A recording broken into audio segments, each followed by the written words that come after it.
Φεστιβάλ κινηματογράφου στη Θεσσαλονίκη κάνει επίσημη πρεμιέρα το Ελληνικό Κέντρο Κινηματογράφου Οπτικοακουστικών Μέσων και Δημιουργίας Creative Greece ως νέος φορέας. Στόχος η ανάδειξη των νέων χρηματοδοτικών εργαλείων και των πρωτοβουλειών που στοχεύουν στην ανάδειξη του εγχώριου οπτικοακουστικού τομέα.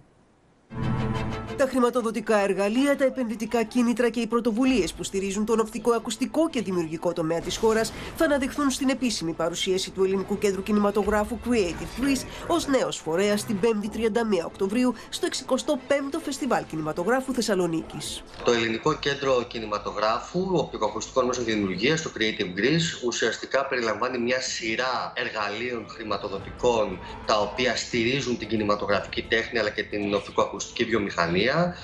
Υπάρχουν διαφορετικά χρηματοδοτικά εργαλεία για τον κινηματογράφο και την τηλεόραση, τις τηλεοπτικές σειρές.